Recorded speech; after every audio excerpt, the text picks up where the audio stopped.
Bien, vamos a leer hoy los capítulos 40 y 41. El capítulo 40, el título es Ángeles sin saberlo, y el 41, donde todo converge. De este libro maravilloso, es uno de mis favoritos, escrito con la sangre de mi corazón. Realmente lo disfruté muchísimo y me dejó con ganas de más, como a todas, así que bueno, estamos esperando firmes la publicación del nuevo libro. Ok, acá arrancamos.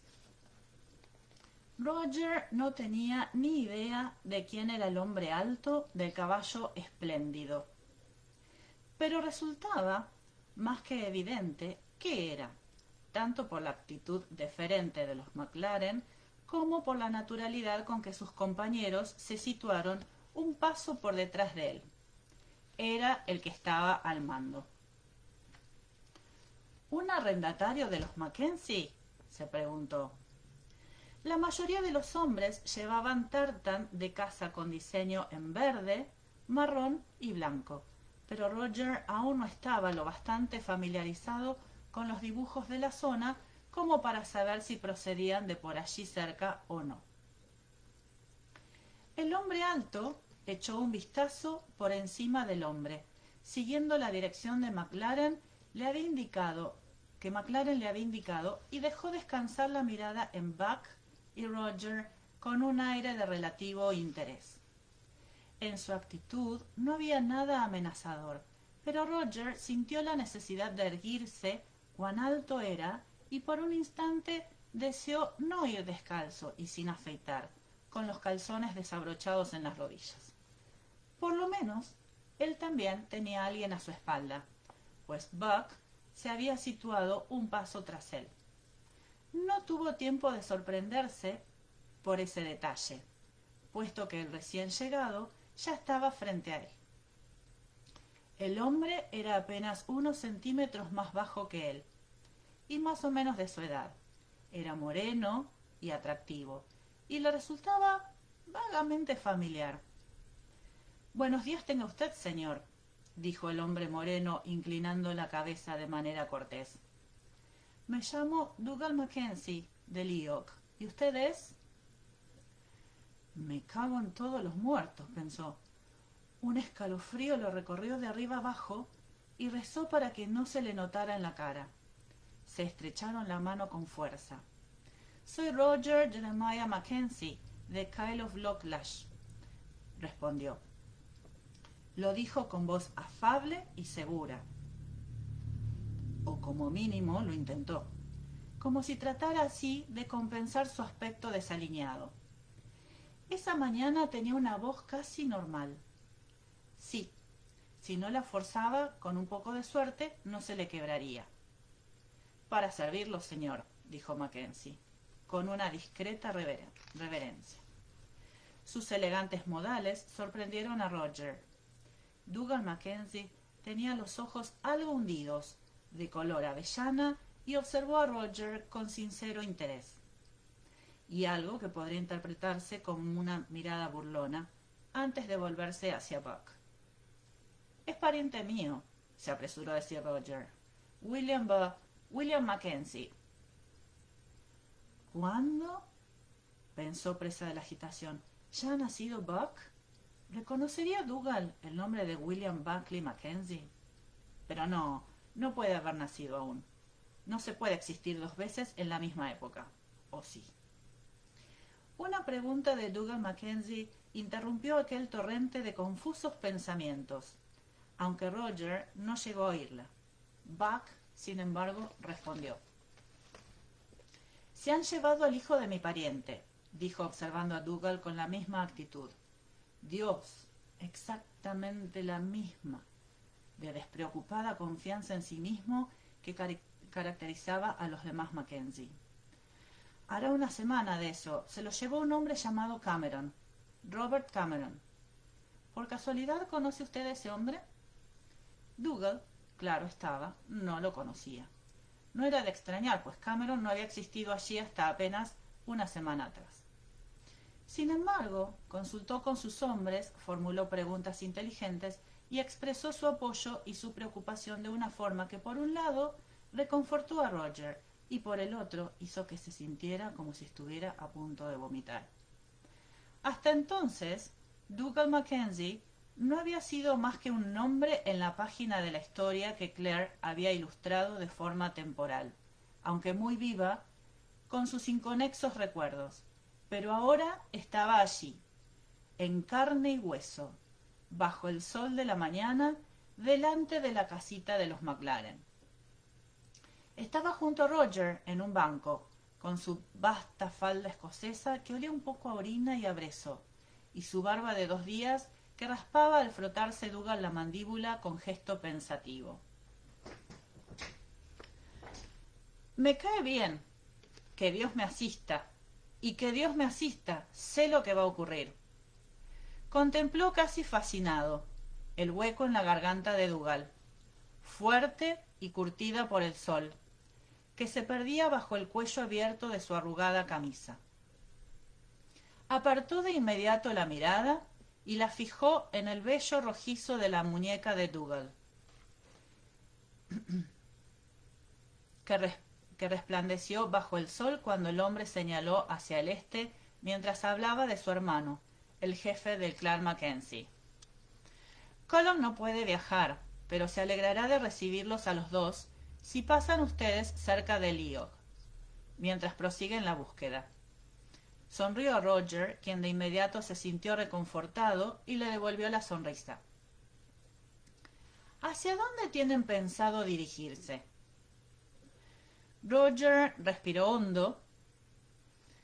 Buena pregunta. ¿Hacia dónde? Hacia el sur, creo. William no ha encontrado ni rastro de Cameron en Inverness, así que supongo que tal vez se haya dirigido hacia Edimburgo, con la intención de coger un barco. Dougal frunció los labios y asintió pensativo. Muy bien, pues. Se volvió hacia sus hombres que se habían sentado en las rocas que flanqueaban el camino y los llamó. Geordie, Thomas, prestaremos vuestros animales a estos hombres. Coged vuestras cosas. Si van a pie, no tendrán muchas oportunidades de alcanzar ese canalla, dijo tras volverse de nuevo hacia Roger. Sin duda, él también va a caballo, y viaja deprisa. De no ser así, ya habrían encontrado algún rastro de él. Gracias, consiguió decir Roger. Notó un intenso escalofrío, a pesar de que el sol le estaba dando en la cara. Quiero decir, es usted muy amable. Se los devolveremos en cuanto podamos. O se los enviaremos si nos demoramos en alguna parte. Morantine, murmuró Buck, dirigiéndose a Geordie y a Thomas. Estos saludaron con la cabeza con expresión adusta, aunque resignada ante la idea de tener que regresar a pie al lugar del que provenían, fuera cual fuese. ¿De dónde venían? Al parecer, Angus MacLaren había enviado a su hijo la noche anterior, antes de la cena, a ver a Dougal y a pedirle que se acercara a echar un vistazo a los 2 inquietantes huéspedes. Pero en ese caso, Dougal y sus hombres no podían haber estado muy lejos de allí. El tintineo del metal, cuando uno de los hombres dejó caer al suelo una bolsa pesada, junto a Dougal, le proporcionó una pista. Era el día de pago. Dougal estaba cobrando las rentas para su hermano y con toda probabilidad se hallaba ya en el camino de regreso a Lyok. Muchas de las rentas se habrían pagado en especie: jamones, gallinas, lana, pescado en salazón, por lo que casi con seguridad el grupo de Dougal iba acompañado por una o más carretas, que sin duda se habían quedado en el lugar donde habían pasado la noche. Angus MacLaren y su hijo mayor se mantuvieron un poco al margen, con la mirada fija en Roger, como si éste pudiera desarrollar alas de repente y echar a volar. Dougal se volvió hacia Angus sonriendo. «No se preocupe, amigo», repuso en Gaelic. «Estos 2 hombres son tan fantasmas como mis hombres y yo». No os olvidéis de la hospitalidad, respondió Buck en el mismo idioma, pues por ella algunos, sin saberlo, hospedaron ángeles. Se produjo un tenso silencio tras esas palabras, y todo el mundo se lo quedó mirando. Luego, Dougal se echó a reír y sus hombres lo imitaron. Angus se limitó a emitir un discreto sonido gutural, pero cambió el peso de un pie a otro y se relajó claramente. Como si de una señal se hubiera tratado, y tal vez lo fuera, se abrió la puerta y salieron la señora McLaren y Ali, cargadas con una pila de cuencos de madera y un caso repleto de humeantes gachas. Uno de los McLaren pequeños, que sostenía un salero con ambas manos, salió tras ellas. Roger aprovechó el alboroto que se produjo al servir y comer. Las mujeres habían salado demasiado las gachas, aunque se podían comer para hablar en una parte con Dougal. ¿De verdad McLaren envió a buscarlo para que viniera usted a comprobar si soy fantasma? Dougal pareció sorprendido, pero curvó hacia arriba uno de los lados de la boca y sonrió. Así era como sonreía Brianna cuando le contaban un chiste que no le parecía divertido o cuando veía algo gracioso que no quería compartir con los demás. Un intenso dolor siguió a esa nueva constatación de parecido, y Roger se vio obligado a bajar la vista un momento y a aclararse la garganta para no perder la voz. «No, hombre», dijo Dougal en tono despreocupado, mientras limpiaba el cuenco con un trozo duro de torta de avena que había sacado del morral. Creyó que podía ayudarlo en su búsqueda. Levantó la mirada, la fijó abiertamente en la garganta de Roger y por último arqueó una ceja hirsuta y oscura. Aunque, como es lógico, si a uno se le presenta en casa un hombre medio ahorcado, seguro que tiene alguna pregunta, ¿no cree? Bueno, un hombre medio ahorcado por lo menos puede responder a esas preguntas, intervino Buck. No como el hombre de esa granja de ahí arriba, ¿verdad?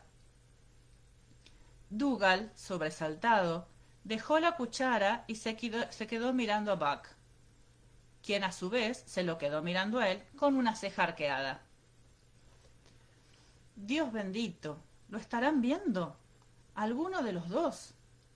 No hacía calor, a pesar del sol, pero Roger notó que le empezaba a correr un hilillo de sudor por la espalda. Era más una cuestión de postura y expresión que de rasgos propiamente dichos, pero aún así el parecido entre ambos rostros era tan claro como, bueno, como aquella nariz larga y recta que ambos tenían. Roger percibió las sensaciones que iban cruzando por el rostro de Dougal. Sorpresa, curiosidad, recelo. ¿Y qué tiene usted que ver con el hombre de ahí arriba?, preguntó, al tiempo que alzaba apenas la barbilla en dirección a la granja quemada.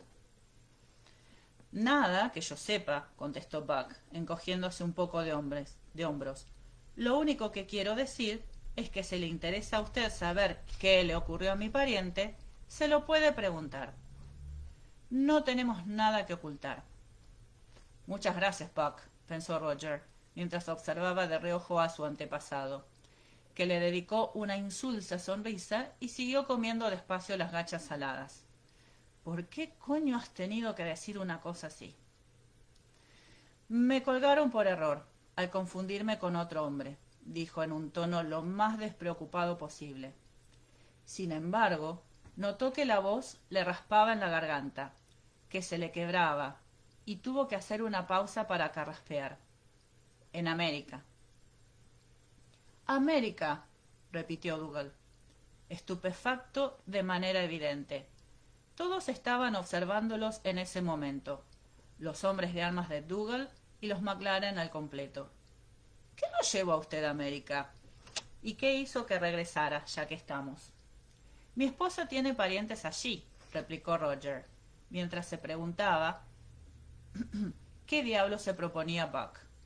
En Carolina del Norte, en el río Cape Fear.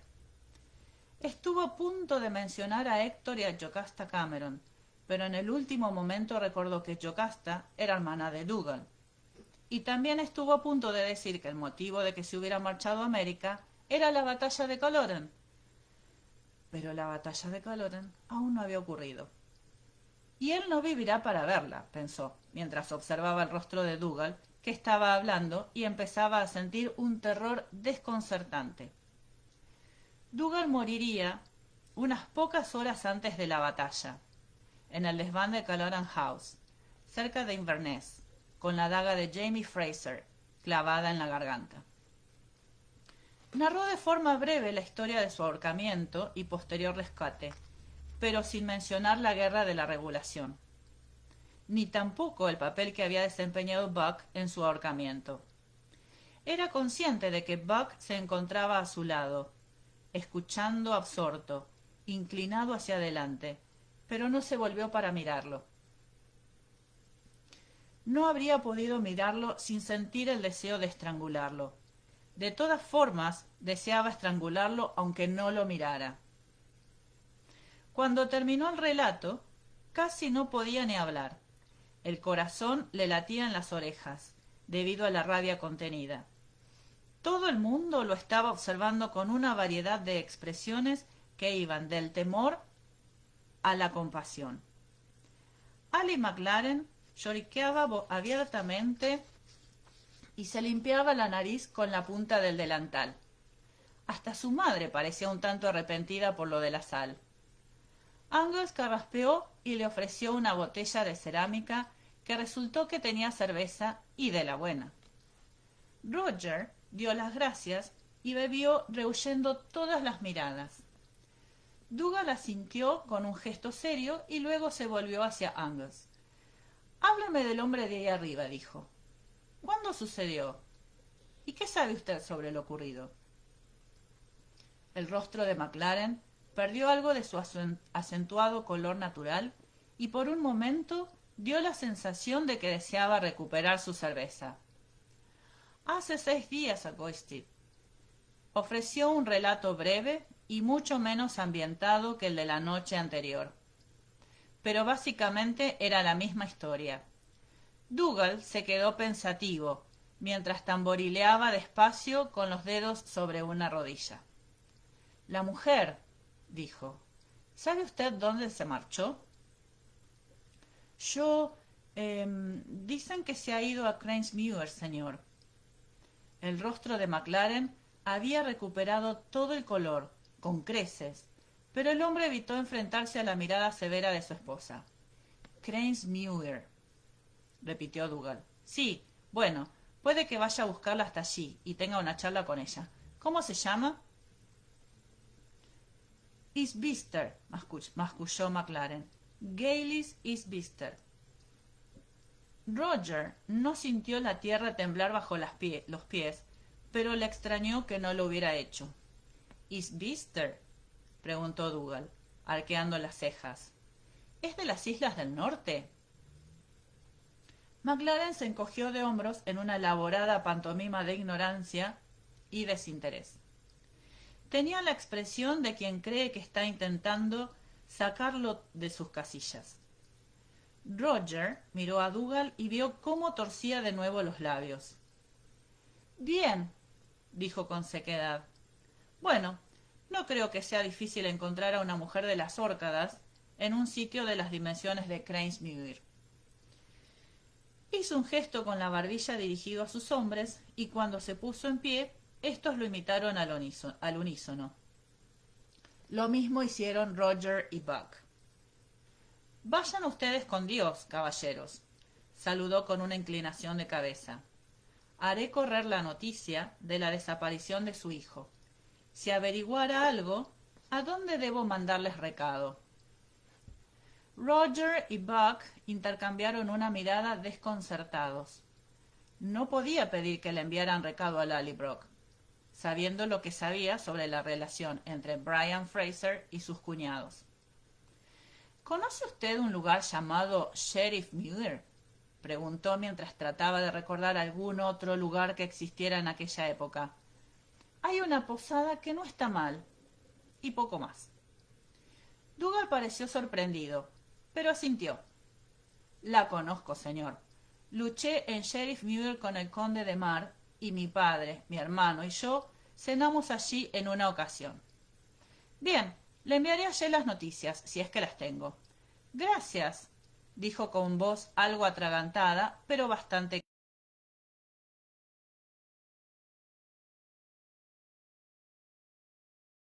casa de los Maclaren. Sin embargo, se le ocurrió algo de pronto, y de nuevo se dio la vuelta. Supongo que no es usted un ángel auténtico, ¿verdad? Preguntó muy serio. No, respondió Roger, sonriendo lo mejor que pudo, a pesar de la sensación de frialdad que notaba en el estómago. Y no eres tú el que está hablando con un fantasma. Se quedó allí con Buck, observando cómo los Mackenzie se alejaban. Geordie y Thomas siguieron a los demás, sin demasiado esfuerzo, ya que los caballos avanzaban despacio por el sendero empinado y rocoso. La frase «dichosos los que sin ver creyeron» le pasó flotando por la mente. Tal vez no se era dichoso al creer, sino que la dicha consistía en no tener que ver, porque ver, a veces, era espantoso. Roger retrasó su propia marcha todo lo que buenamente pudo, a la espera de que regresara el doctor McEwan. Pero cuando el sol ya estaba bastante alto, resultó obvio que los Maclaren deseaban que se marcharan, y que Buck también quería irse.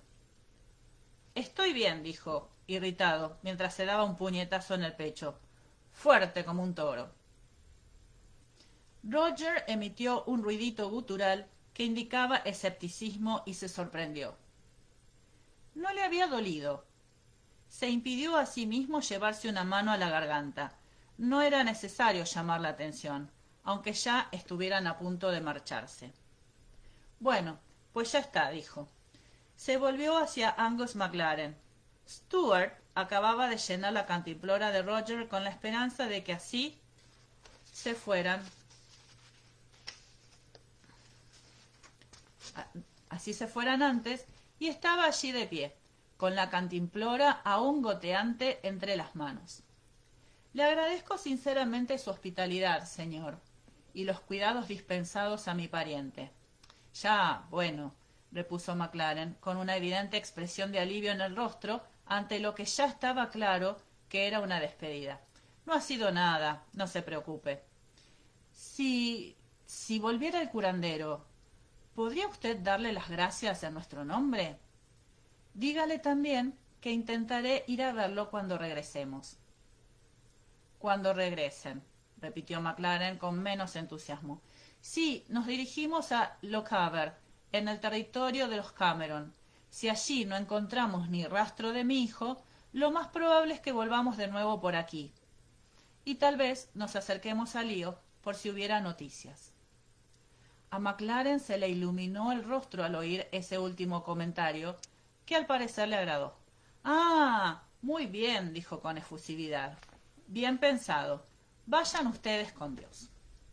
Y este es el final del capítulo 40, y ahora seguiremos con el capítulo 41, donde todo converge.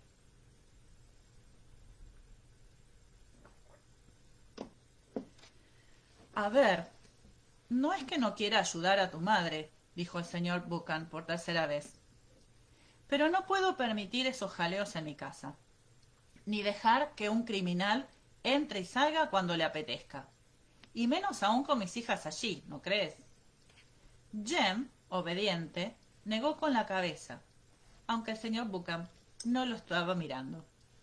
Observaba a través del espejo retrovisor y echaba un vistazo por encima del hombro de vez en cuando, como si pensara que alguien los pudiera estar siguiendo. Jem sintió deseos de mirar, pero no podía ver a su espalda, sin girar el cuerpo y ponerse de rodillas en el asiento, y Mandy se había quedado dormida, medio echada sobre su regazo. Era tarde, y Jem bostezó, pero se le olvidó ponerse la mano delante de la boca. Estuvo a punto de decir perdón, aunque lo más probable era que el señor Buchan ni siquiera lo hubiese visto. Notó que se le subía un eructo, y esta vez, al advertir el regusto del vinagre del pescado con patatas, sí se tapó la boca. El señor Buchan había comprado una ración más de pescado y patatas para la madre de Jem. Estaba en una bolsa de papel marrón en el suelo del coche, para que no manchara de grasa el asiento. ¿Sabes cuándo vuelve tu padre?, preguntó de golpe el señor Buchan, mirando a Jem. Este negó con la cabeza y notó que el pescado y las patatas le revolvían el estómago. El señor Buchan apretó los labios como si quisiera decir algo que sabía que no debía. «Papi», murmuró Mandy, tras lo cual le clavó la cabeza en las costillas, resopló y siguió durmiendo. Jem se sentía fatal. Mandy ni siquiera sabía dónde estaba su padre. Lo más probable era que pensase que estaba de viaje o algo por el estilo. Mamá había dicho que papá volvería pronto, en cuanto se diera cuenta de que Jem no estaba allí con su abuelo. Pero, ¿cómo?, pensó mordiéndose un labio con fuerza para no llorar.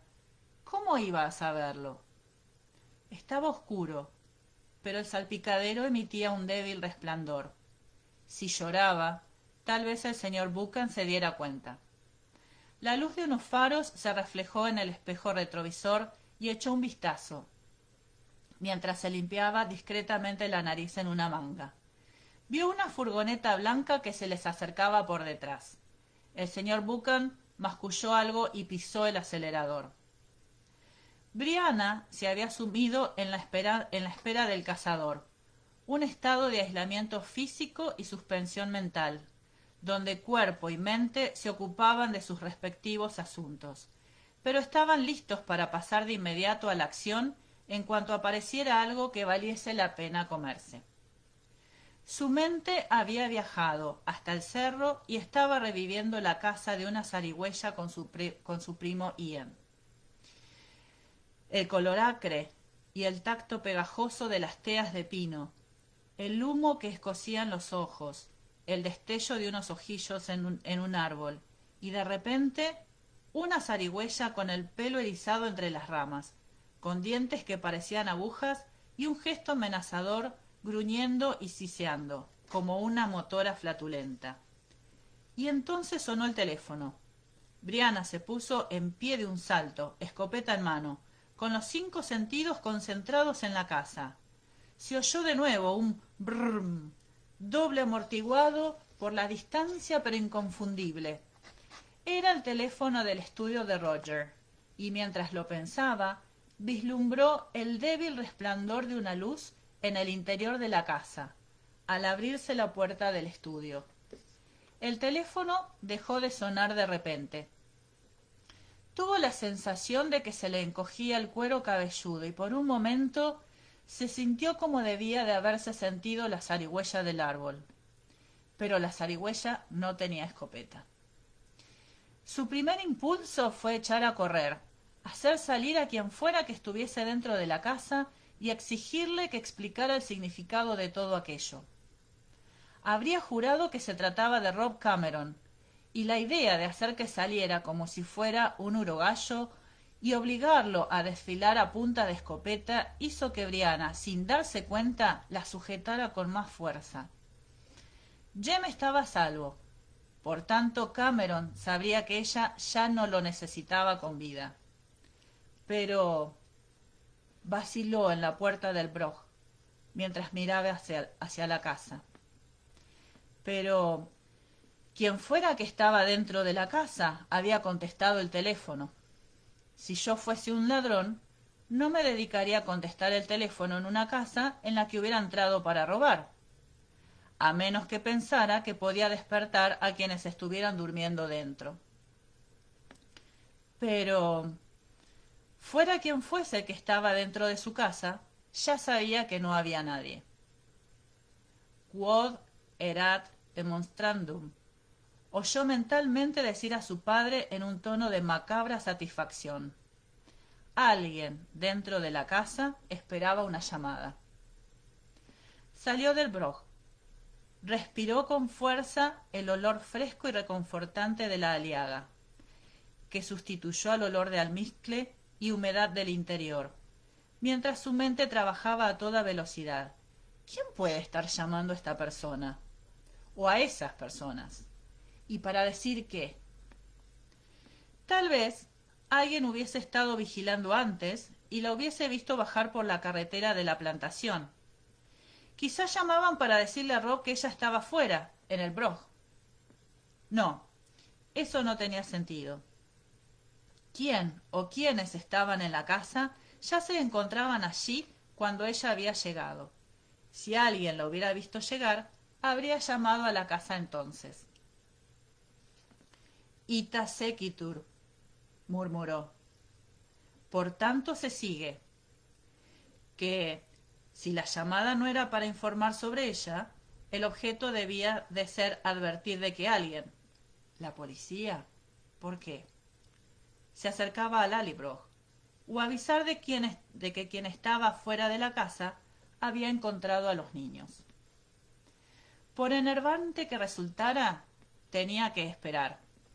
Si alguien había hallado a los niños, tampoco estaba a tiempo de llegar a casa de Fiona para protegerlos. Tendría que confiar, pues, en Fiona y Ernie, y en la policía de la ciudad de Inverness. Pero si ese era el caso, quien estaba dentro de la casa no tardaría en salir. A menos que ese cabrón de Rob pretenda quedarse por aquí con la esperanza de pillarme desprevenida y... A pesar de que llevaba una escopeta en la mano, la idea le produjo una desagradable sensación en lo más profundo de su ser, que le recordó el fantasmal contacto del pene de Stephen Bonnet. Yo te maté, Stephen, dijo entre dientes, y me alegra que estés muerto. Puede que tengas compañía dentro de muy poco. Asegúrate de que el fuego esté encendido para que él también arda, ¿de acuerdo? Eso la ayudó a recobrar los nervios. Acuclillada, avanzó caminando como un pato entre la aliaga y descendió la colina en un ángulo que la conduciría cerca del huerto y no del sendero, ya que este último se veía desde la casa. A pesar de que había oscurecido, no quería correr riesgos. Ya había salido la media luna, pero aparecía y desaparecía entre las nubes que cruzaban el cielo. Oyó el ruido de un coche al acercarse y levantó la cabeza por encima de una mata de retama seca para echar un vistazo. Se metió una mano en el bolsillo y fue contando los cartuchos sueltos. 14. Debería ser suficiente. El comentario de Fiona sobre las pruebas de balística le pasó por la mente, junto a la posibilidad de ir a la cárcel por homicidio. Estaba dispuesta a correr ese riesgo, solo por la satisfacción de matar a Rob Cameron. Pero entonces se le ocurrió la desagradable idea de que, si bien ya no necesitaba a Cameron para encontrar a Jem, sí necesitaba averiguar qué demonios estaba pasando.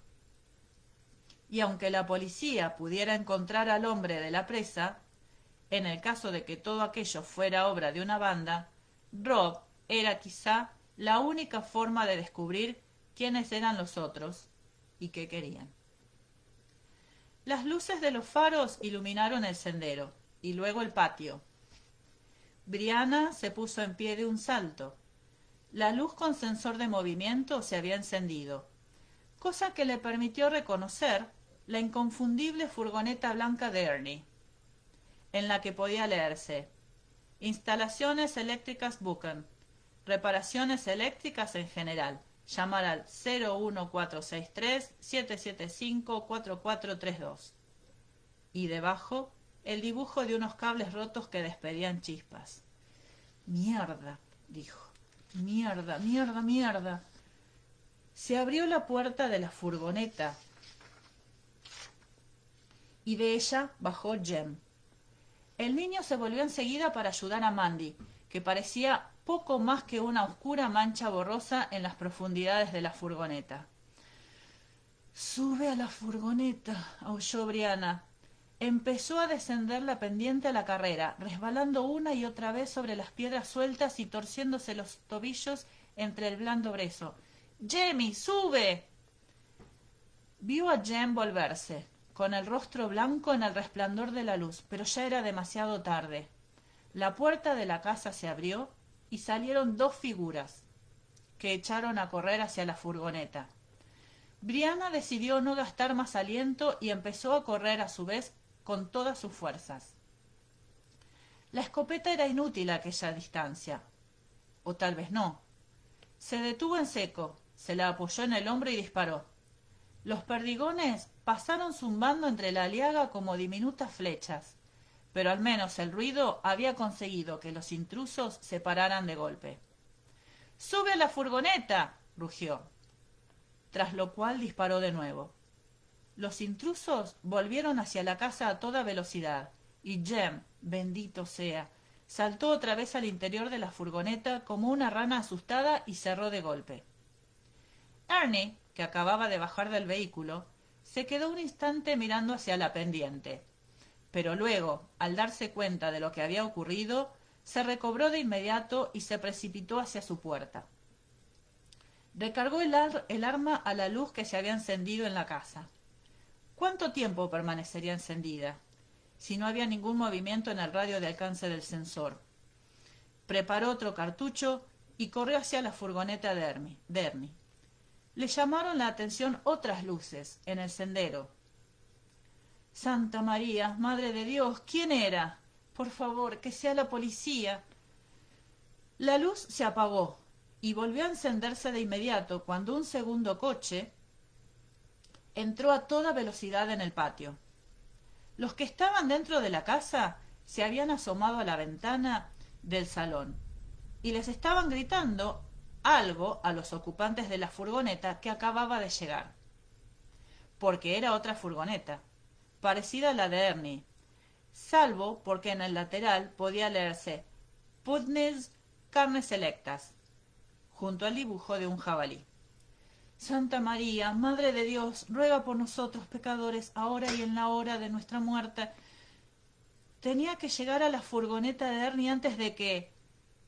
Demasiado tarde. La furgoneta de Carnes Selectas dio marcha atrás y golpeó a la de Ernie en un lado, desplazándola varios metros. Oyó el penetrante chillido de Mandy por encima de todos los demás ruidos y se le clavó en el corazón como un mal augurio. Por los clavos de Roosevelt. No tenía tiempo de rodear el patio, así que lo cruzó directamente, apuntó de cerca y reventó de una perdigonada la rueda delantera de la furgoneta de Carnes Selectas. —¡Quedaos en la furgoneta! —gritó, mientras metía el segundo cartucho en la recámara, y con el mismo movimiento apuntaba al parabrisas. Vio una especie de mancha borrosa, de color claro, cuando las dos personas que estaban en el interior se agachaban bajo el salpicadero. Los hombres, porque sí, eran dos hombres, que se hallaban dentro de la casa, empezaron a chillarse el uno al otro, pero también a las personas de la furgoneta y a ella. En su mayoría insultos y exclamaciones inútiles, aunque uno de ellos estaba indicando en ese momento a los otros que el arma de Brianna era una escopeta. Inservible, excepto a corta distancia, y solo 2 disparos cada vez. —¡No puedes cubrirnos a todos, chica! Era Rob Cameron, que gritaba desde la furgoneta de Putney's. Brianna ni se molestó en contestar, sino que echó a correr hasta tener la casa a su alcance. La ventana del salón desapareció bajo una lluvia de cristal. Estaba chorreando sudor. Abrió la escopeta e introdujo otros 2 cartuchos. Le pareció que se movía a cámara lenta, aunque el resto del mundo aún se movía más despacio. Sin tener la sensación de que estaba corriendo, se acercó a la furgoneta de Ernie y apoyó la espalda en la puerta tras la que Jemmy y Mandy se habían refugiado. Le llegó un fuerte tufo a pescado y vinagre de Malta cuando alguien abrió unos centímetros la ventanilla. —¡Mamá! ¡Mami! ¡Mami! Mierda, Brianna, ¿qué está pasando? Una pandilla de locos intenta matarme y quitarme a mis hijos, Ernie, dijo alzando la voz para que la oyera por encima de los gritos de Mandy. ¿Qué te parece? ¿Y si pones en marcha el motor, eh? La otra furgoneta estaba fuera del alcance de la escopeta, y además, Brianna solo veía el costado. Oyó que la puerta del otro lado se abría, y tras la ventana rota de la casa le pareció detectar cierto movimiento. Ahora sería un buen momento, Ernie. No se le había olvidado que uno de aquellos cabrones tenía su rifle. La única esperanza que le quedaba era que no supieran utilizarlo. Ernie, histérico, estaba girando la llave de contacto y pisando a fondo el acelerador. Lo oyó rezar entre dientes, pero había ahogado el motor. El arranque ronroneaba en falso. Mordiéndose el labio superior, se dirigió hacia la parte delantera de la furgoneta justo a tiempo de ver salir a una de las personas que ocupaban el vehículo de carnes selectas. Para su sorpresa, se trataba de una mujer, rechoncha, que iba vestida con un pasamontaña y un viejo Barbour. Brianna se apoyó la escopeta en el hombro y la mujer intentó retroceder, pero tropezó y cayó de espaldas con un audible ¡ay! Brianna estuvo a punto de echarse a reír, pero entonces vio a Cameron que bajaba de la furgoneta con su rifle en la mano y se le pasaron las ganas. ¡Tíralo!, dijo acercándose a él con la escopeta aún apoyada en el hombro. Cameron no sabía utilizar el rifle. La miró primero a ella, y luego al rifle, con la esperanza de que solo apuntara, pero luego cambió de idea y lo tiró al suelo. La puerta principal se abrió de golpe, y oyó pasos que se acercaban con rapidez. Se dio la vuelta y echó a correr. Llegó hasta la furgoneta de Ernie justo a tiempo para cerrar el paso a los dos hombres de la casa. Uno de ellos se desplazó de inmediato hacia un lado, con la idea de rodear la otra furgoneta y recoger a los imbéciles de sus compañeros. Cameron, además, se estaba acercando muy despacio a Brianna, con las manos en alto, como si quisiera demostrar sus pacíficas intenciones. Mira, Brianna, no queremos hacerte daño, dijo. Cargó un cartucho a modo de respuesta, cosa que hizo retroceder a Cameron. Hablo en serio, insistió, haciendo hincapié. Solo queremos hablar contigo, eso es todo. Sí, claro, respondió ella, y yo voy y me lo creo. Ernie. ¿Mamá? Ni se te ocurra abrir esa puerta hasta que yo te lo diga, Jemmy. Mamá. Túmbate en el suelo, Jem, ahora, y coge a Mandy. Uno de los hombres de la casa y la mujer rechoncha habían empezado a moverse. Los oía perfectamente. Y el otro hombre de la casa había desaparecido en la oscuridad, alejado del círculo de luz. ¡Ernie! Pero mamá, viene alguien. Todo el mundo se quedó inmóvil un instante, al oír, sin duda alguna, en la noche el ruido de un motor que se acercaba por el camino agrícola. Brianna se volvió y cogió la manilla de la puerta.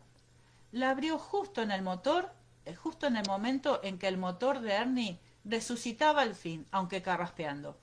Saltó al asiento y a punto estuvo de darle a Jem con los pies en la cabeza, pues el niño se encontraba allí, acurrucado, observando, con unos ojos como platos en la luz tenue. —Vamos, Ernie —dijo con una calma sorprendente, dadas las circunstancias—. Niños, quedaos donde estáis. La culata de un rifle golpeó el cristal de la ventanilla, junto a la cabeza de Ernie. El cristal se resquebrajó, y el pobre hombre lanzó un aullido, pero por suerte no ahogó de nuevo el motor. Otro golpe, y el cristal se rompió en una cascada de relucientes fragmentos. Brianna dejó caer su escopeta e intentó coger el rifle. Consiguió asirlo con una mano, pero el hombre tiró con fuerza para liberarlo. Tanteó a la desesperada y logró agarrar el pasamontañas de lana que se le quedó en las manos. El hombre, que se ocultaba debajo, permaneció inmóvil, boquiabierto por la sorpresa. La luz con sensor de movimiento se apagó y el patio quedó sumido en la oscuridad. Varios puntitos blancos bailotearon frente a los ojos de Brianna. La luz volvió a encenderse cuando el nuevo vehículo entró rugiendo en el patio e hizo sonar el claxon. Brianna, que estaba prácticamente echada sobre el regazo de Ernie, se incorporó y trató de ver algo a través del parabrisas. Luego se lanzó hacia el otro lado de la furgoneta. Era un coche normal y corriente, un Fiat azul oscuro, que parecía de juguete mientras rodeaba el patio, haciendo sonar el claxon como si fuera una puerca en celo. ¿Serán amigos?, preguntó Ernie, con voz forzada, pero no atenazada por el pánico. ¿O enemigos? Amigos, dijo Brianna, casi sin aliento. Justo entonces, el Fiat arremetió contra 3 de los intrusos que estaban juntos en ese momento. El tipo sin pasamontañas que empuñaba el rifle, la mujer con el Barbour y el otro hombre, el que no era Rob Cameron. Los 3 echaron a correr como cucarachas, y Ernie, exultante de alegría, le dio un puñetazo al salpicadero. Así aprenderán esos malnacidos. A Brie le habría gustado quedarse a ver el resto del espectáculo, pero estuviera donde estuviese Cameron, sin duda andaba cerca. —¡Vamos, Ernie! Y Ernie arrancó con un ensordecedor chirrido metálico.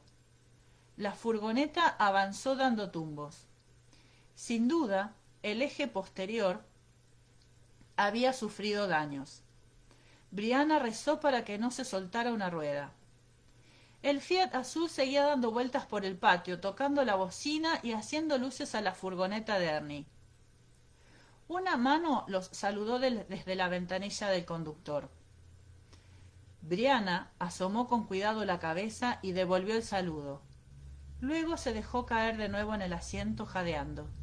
Veía puntitos negros que flotaban en su campo de visión y tenía el cabello, empapado en sudor, pegado a la cara. Recorrieron el sendero, en primera, en mitad de atroces chirridos. Por lo mal que sonaba, los amortiguadores traseros debían de haber cedido. —¡Mamá! Jamie asomó la cabeza por el borde del asiento como si fuera un perrito de la pradera. —¿Ya puedo levantarme? —Claro. Cogió aire con fuerza y ayudó a Mandy a ponerse en pie tras su hermano. La pequeña se le pegó de inmediato al pecho, llorisqueando. —No pasa nada, tranquila —susurró Brianna entre el pelo de la niña, aferrándose a su cuerpecillo con la misma fuerza con que Mandy se aferraba a ella. —Todo va a salir bien. Miró a Jem, que se había sentado entre ella y Ernie. Estaba encogido y temblaba, a pesar de que llevaba puesta su chaqueta de lana, de cuadros, y de que en la furgoneta hacía calor. Brianna alargó un brazo y lo cogió por la nuca. —¿Estás bien, colega? Jem asintió, aunque sin decir nada. Brianna le cogió una mano, se la cerró sobre la rodilla y se la sujetó con fuerza para tranquilizar al niño, y para que no se diera cuenta de que a ella le temblaba la mano. Ernie se aclaró la garganta. —Lo siento, Brianna —dijo con voz ronca—. No sabía que... Quiero decir, pensé que era buena idea traer aquí a los niños, y después de que ese Cameron se presentara en casa y le pegara a Fiona, pues... Brianna vio el destello de la gota de sudor que en ese momento le caía a Ernie tras la oreja. —¿Qué ha hecho qué? Tras los acontecimientos de las últimas horas, aquella noticia quedó registrada como un simple pitido en el sismógrafo privado de Brianna, oscurecida por las ondas de choque que justo en ese instante empezaban a disminuir. Sin embargo, hizo algunas preguntas y Jem empezó a salir de su trauma particular y expresó su propia versión, indignándose poco a poco con la señora Kelleher y la agente que había respondido al teléfono. Bree notó una sensación en la boca del estómago, a pesar de que no era exactamente una carcajada, se le parecía bastante. No te preocupes, Ernie, dijo Brianna mientras restaba importancia a las repetidas disculpas del hombre. Notaba la voz ronca y le dolía la garganta de tanto gritar.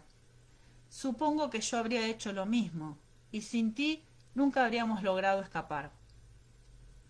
Sin él, los niños nunca habrían estado allí esa noche. Eso para empezar. Pero él lo sabía tan bien como ella, por lo que no merecía la pena restregárselo por la cara. Sí. Condujo en silencio durante un rato. Luego, tras echar un vistazo al retrovisor, dijo, como si quisiera entablar conversación: el coche azul nos está siguiendo, ¿sabes? Brianna vio cómo se le movía la nuez al hablar. Se pasó una mano por la cara y luego miró. En efecto, el Fiat azul los seguía a una distancia prudencial. Ernie carraspeó. Esto... ¿A dónde quieres ir, Bri? Es que no estoy muy seguro de que podamos llegar así hasta la ciudad. Aunque hay una gasolinera que tiene taller de reparación en la carretera principal. Si paramos allí, seguro que hay un teléfono. Podría llamar a la policía mientras yo me ocupo de la furgoneta. No llames a la policía, mamá, dijo Jamie con las aletas de la nariz dilatadas. Son unos inútiles. Exclamó Brianna, como si quisiera quitarle hierro al asunto, aunque observó con una ceja arqueada a Ernie y éste asintió apretando la mandíbula.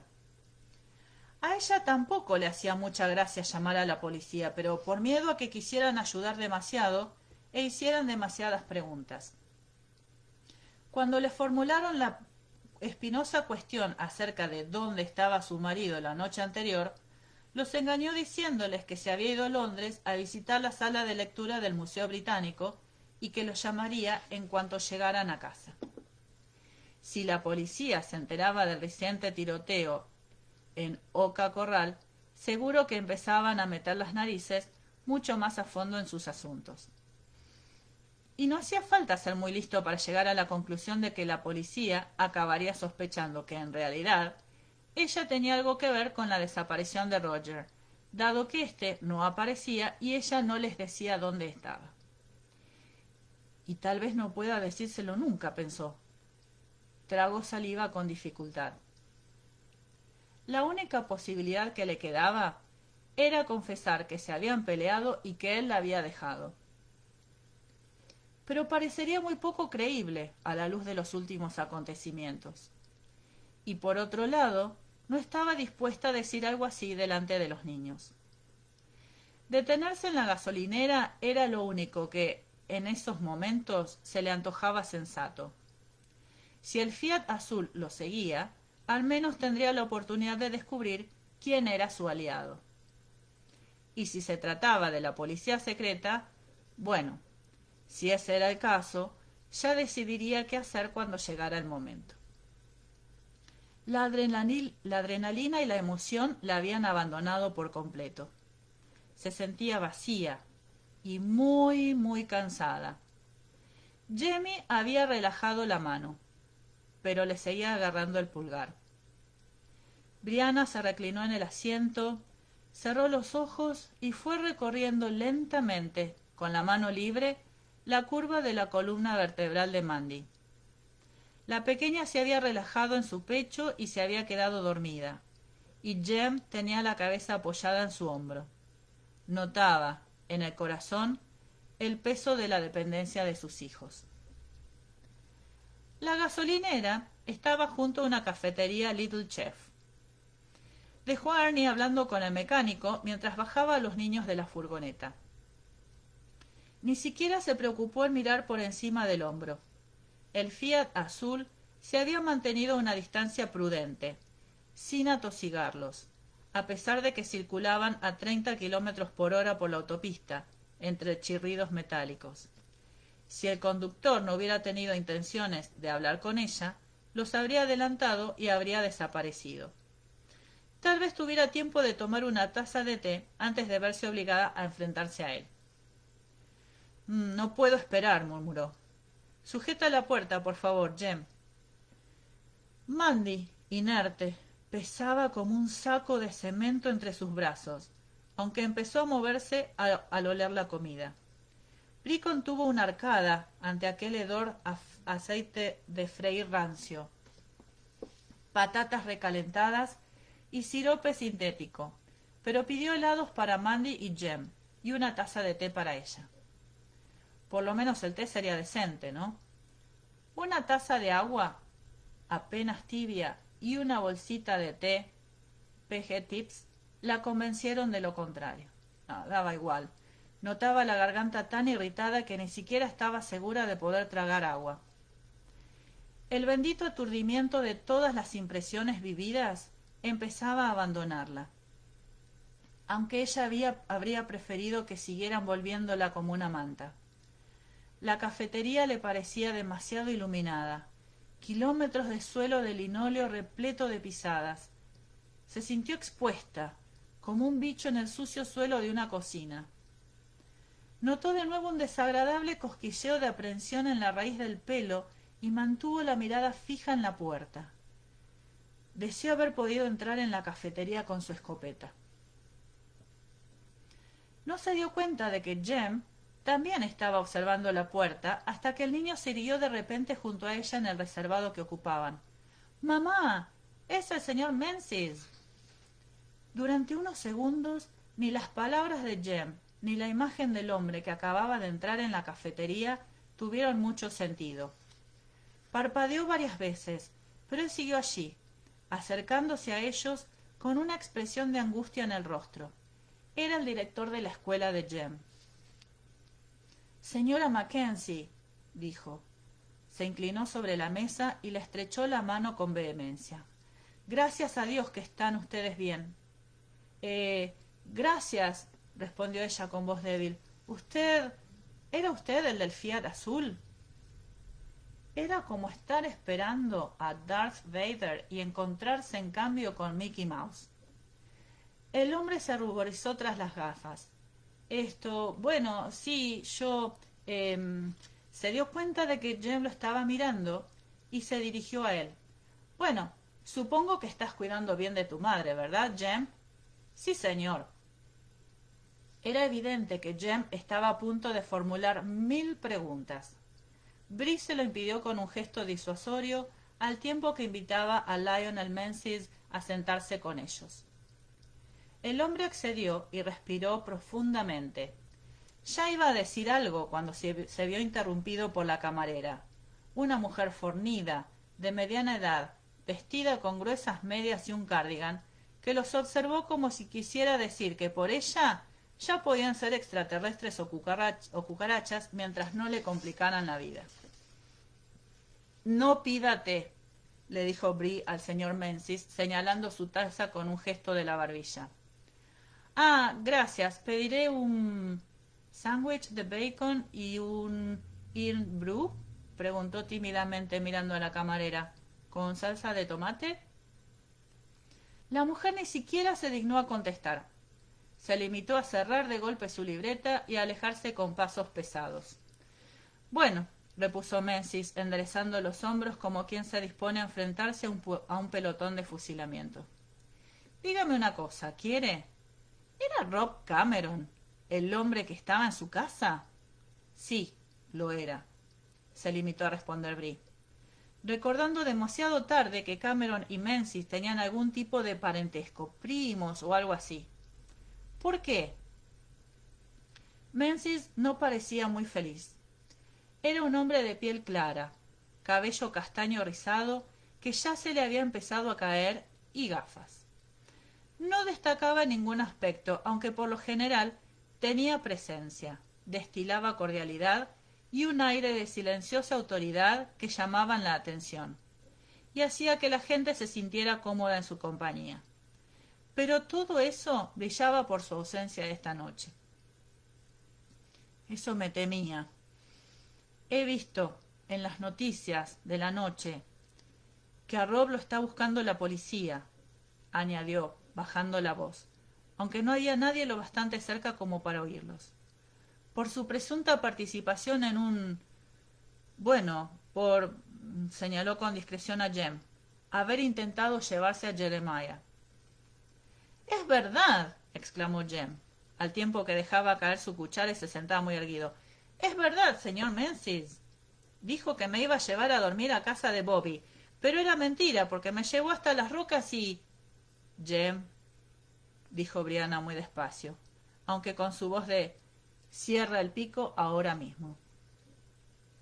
Jem obedeció, aunque antes resopló indignado y fulminó a su madre con la mirada. «Sí, es verdad», afirmó Bri en tono neutro. «¿Qué es lo que quiere saber usted?» «Bueno, nada. Es que no me imagino por qué iba...» Se interrumpió, carraspeó y tras quitarse las gafas sacó un pañuelo del bolsillo y las limpió. Cuando volvió a ponérselas ya había recobrado la calma.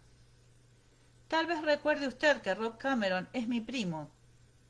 Me quedé de piedra al enterarme de lo sucedido, así que decidí acercarme hasta Lallybrook para hablar con usted y con su marido». Arqueó una ceja, pero Brianna hizo caso omiso de aquella más que obvia indirecta sobre Roger. Asegurarme de que Jem estaba bien y... ¿Estás bien, Jem?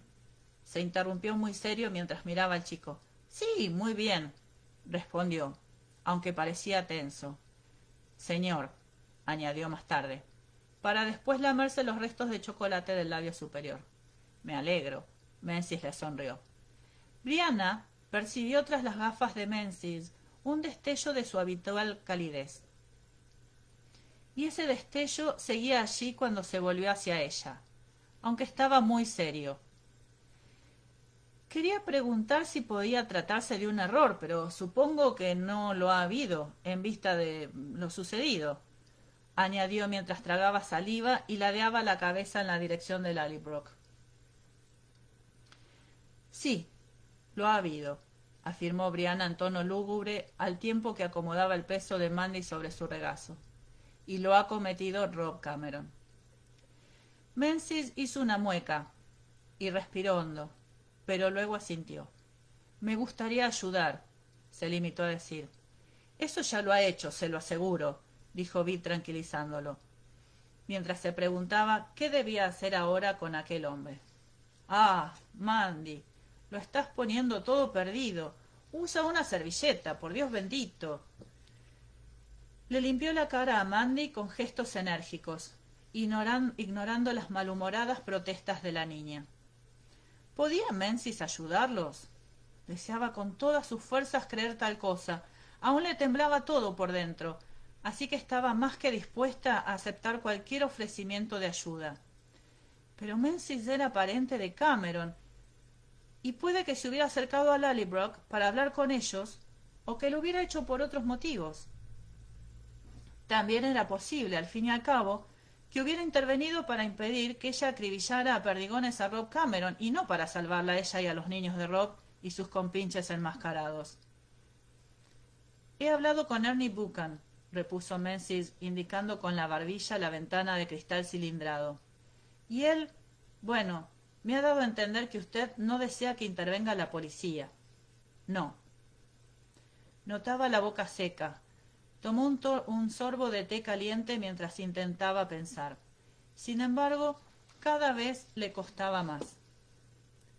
Las ideas se le ocurrirían como gotas de azogue y se alejaban en todas direcciones. No, ahora mismo no. Ayer nos pasamos más de media noche en comisaría. La verdad es que esta noche no me veo capaz de responder a más preguntas. Cogió aire con fuerza y miró abiertamente a Menzies. No sé qué está ocurriendo. No sé por qué Rob Cameron secuestró a Jamie y... Sí que lo... empezó a decir Jem, pero Brianna volvió la cabeza de golpe y lo fulminó con la mirada. Jem le devolvió una mirada inyectada en sangre, con los puños apretados. Alarmada, Brianna reconoció el temperamento de los Fraser, que estaba a punto de estallar. «¿Sabes lo que hizo?», dijo Jem en voz lo bastante alta como para que los dos camioneros que estaban en la barra se volvieran para mirarlo. Te lo conté. Quería que yo... Mandy, que había empezado a adormilarse de nuevo, se despertó de golpe y empezó a llorar. ¿Dónde está papi? Jem tenía el rostro rojo de rabia, pero al oír a su hermana se puso pálido. —¡Calla, calla, calla! —le gritó a su hermana, que chilló de terror y empezó a aullar a pleno pulmón mientras trataba de pegarse aún más al cuerpo de Brianna. —¡Papi! —Jem. Lionel Menzies se había puesto de pie y trataba de sujetar a Jem, pero éste había perdido el control y estaba literalmente saltando de rabia. Todo el restaurante se había vuelto para observar la escena. —¡Lárguese! —le rugió Jem a Menzies. —¡Maldito sea! ¡No me toque! ¡No toque a mi madre! Y fuera de sí, le dio una fuerte patada a Menzies en la espinilla. —¡Joder! —¡Jem! Bree cogió en brazos a Mandy para que no paraba de quejarse y retorcerse, pero no llegó a tiempo de impedir que Jem agarrara su plato de helado, lo arrojara contra la pared y luego saliera corriendo de la cafetería. Abrió la puerta de par en par con tanta fuerza que un hombre y una mujer que en ese momento se disponían a entrar se vieron obligados a apartarse para que no los arrollara al pasar disparado junto a ellos. Brianna se sentó de repente y tuvo la sensación de que la sangre le abandonaba el cerebro. —Santa María, Madre de Dios, ruega por nosotros. La sala se quedó en silencio, a excepción del llanto de Mandy, que sin embargo iba remitiendo a medida que disminuía el pánico. Se refugió en el pecho de su madre y hundió el rostro en su abrigo enguatado. —Ya, ya, cariño —susurró Bree ladeando la cabeza hasta que los rizos de Mandy le rozaron los labios—. Tranquila, no pasa nada, todo va a ir bien. Mandy farfulló algo entre dientes y acabó la frase con un «¿Papi?» —Sí —dijo Bree en tono firme—, pronto veremos a papi. Lionel Menzies se aclaró la garganta. Se había sentado en la silla a frotarse la espinilla, pero dejó de hacerlo para señalar hacia la puerta. —¿Quiere que vaya a buscar a Jem? —No, está bien, quiero decir, está con Ernie. Lo veo desde aquí. Estaban en el aparcamiento, iluminados por el resplandor del rótulo de neón. Jem se había abalanzado literalmente contra Ernie, que en ese momento se dirigía al restaurante, y se le había pegado como una lapa. Mientras Brianna los observaba, Ernie, padre experimentado, se arrodilló y abrazó a Jem.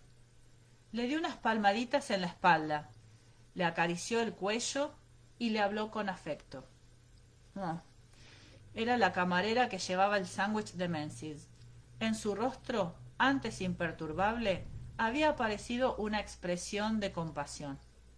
Ese crío está cansado, no hay duda.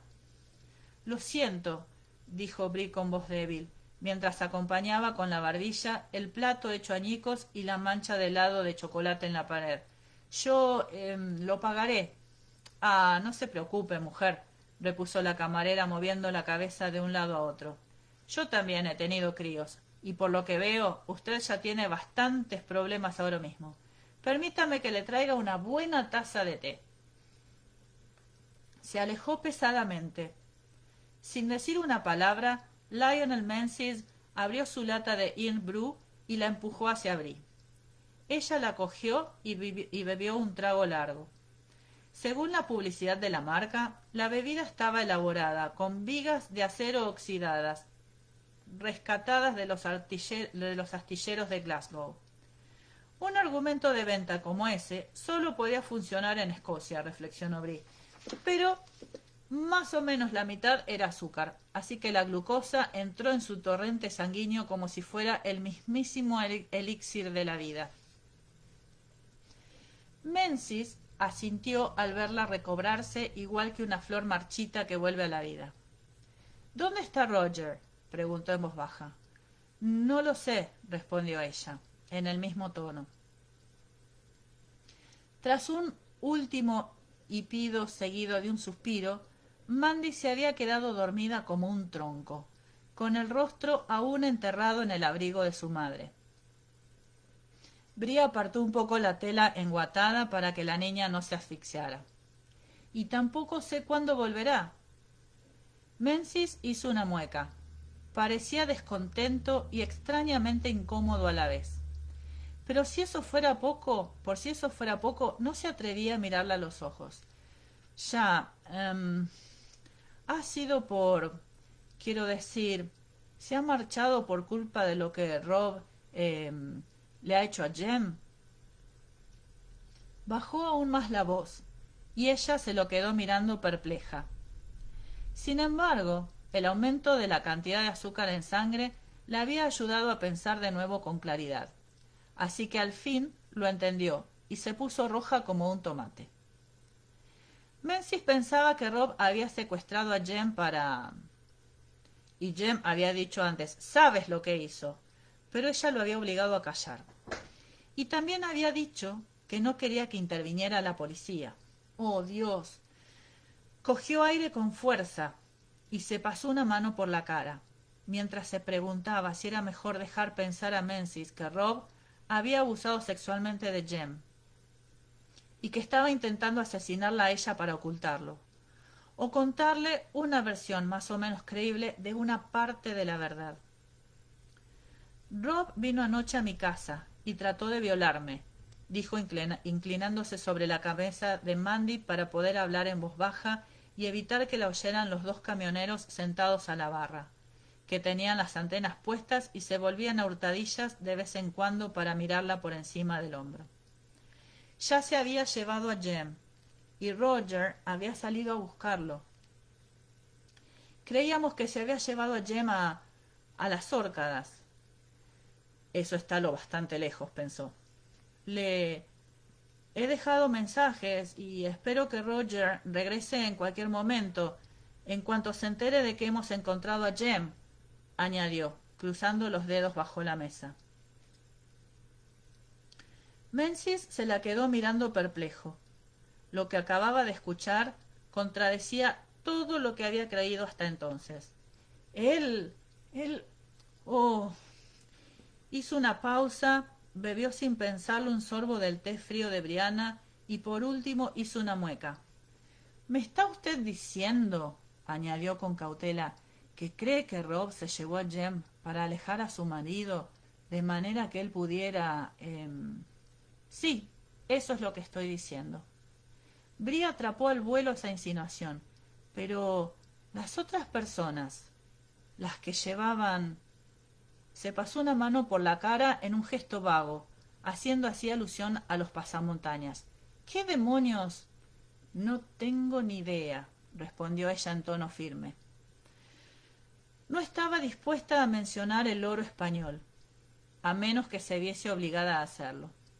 Cuantas menos personas conocieran su existencia, mejor. Y en cuanto a lo otro...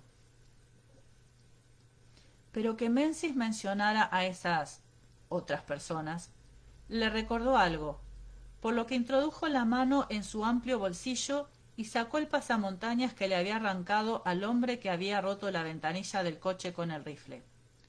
Había llegado a vislumbrar su rostro entre las luces y las sombras, pero no había tenido tiempo de pensar en ese detalle. Lo hizo en ese momento. Y notó un nuevo escalofrío en todo el cuerpo. «¿Conoce usted a un hombre llamado Michael Callahan?», preguntó en un tono que pretendía ser informal.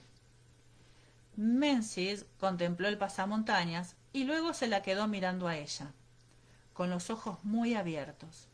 «Claro que lo conozco, es arqueólogo. Tiene algo que ver con el Orca, o sea, Orkney Research Center, de las Órcadas. ¿No estará usted diciendo que estaba con las personas que...?» «Estoy bastante segura. Le he visto la cara un segundo cuando le he arrancado esto y...». Compuso una mueca de asco mientras retiraba del interior unos cuantos pelos de color rubio rojizo. «El pasamontañas no es lo único que le he arrancado. Rob lo conoce. Vino una vez a Lallybrook para darnos su opinión sobre unas ruinas que están en la colina, detrás de la casa, y se quedó a cenar». «¡Oh, Dios mío!», murmuró Menzies, mientras parecía encogerse en su asiento. Se quitó las gafas y se restregó la frente durante unos segundos. Bree se lo quedó mirando mientras él pensaba, y se sintió cada vez más distante. La camarera apareció en ese momento y dejó sobre la mesa una taza de té con leche caliente, ya azucarado y removido. Brianna le dio las gracias y lo bebió a sorbitos mientras contemplaba la noche en el exterior. Ernie se había llevado a Jem hacia el garage, y sin duda para echar un vistazo a la furgoneta. Entiendo que no quiere usted problemas, dijo al fin Menzies con cautela. Se había comido la mitad del sándwich de bacon. La otra mitad seguía sobre el plato, resumando ketchup de una forma bastante desagradable. Pero en serio, señora, ¿puedo llamarte Brianna? Preguntó tuteándola por primera vez. Bree, dijo ella. Claro. Bree, repitió él, al tiempo que asentía y curvaba un poco la comisura de la boca. Sí, ya sé lo que significa en escocés, repuso Brianna en tono cortante, al ver por la expresión de Menzies que ese pensamiento cruzaba por su mente.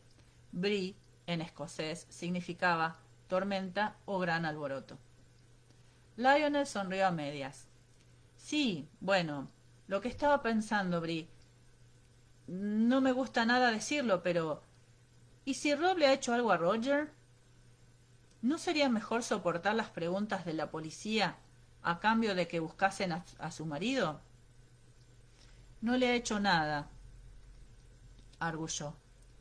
De pronto se sintió insoportablemente cansada y deseó irse a casa. Créeme, no le ha hecho nada. Roger ha ido con su primo Buck, y si Rob hubiera conseguido hacerles algo, seguro que le habría faltado tiempo para jactarse de ello cuando... En fin.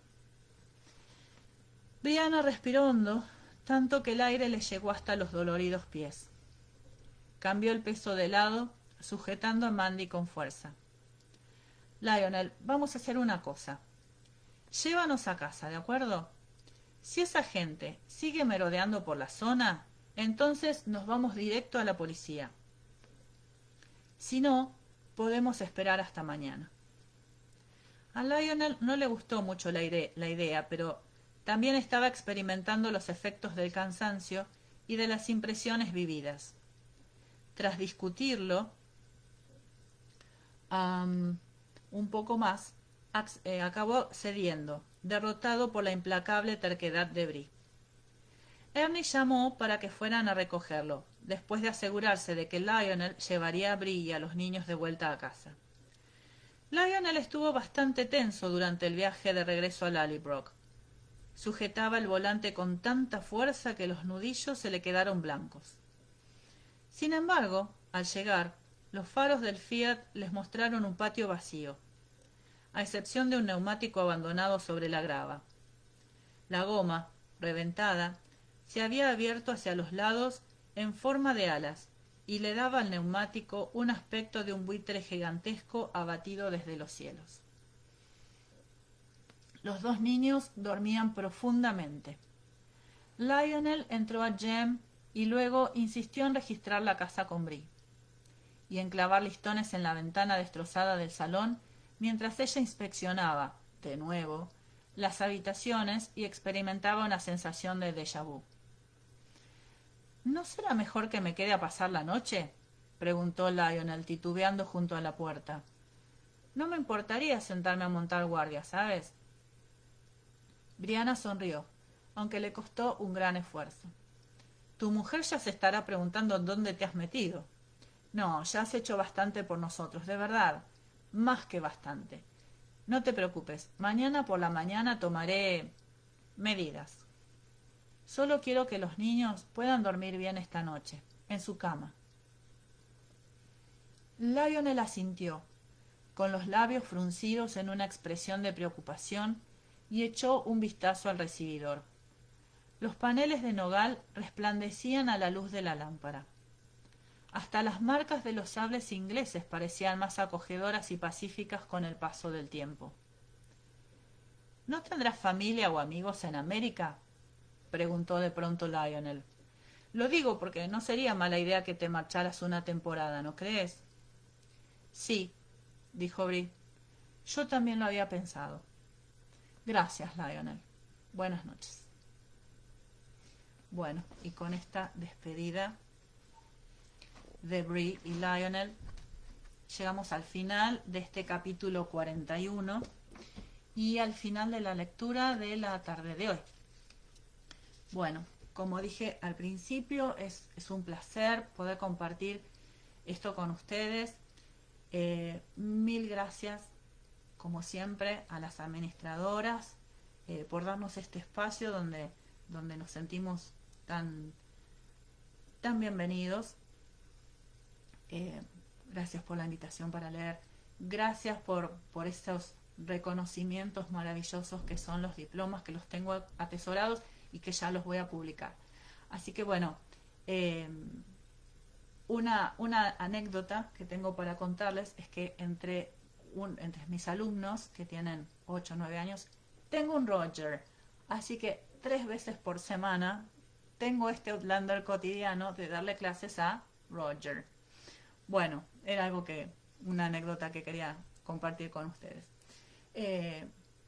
Bueno, nos vemos pronto y bueno, a esperar el libro 9, a terminar el 8, que tiene unas cosas fantásticas por venir, y nos seguimos viendo. Un beso grande para todos. Muchas gracias por estar ahí, escucharme y compartir esta lectura. Hasta la próxima. Chau, chau.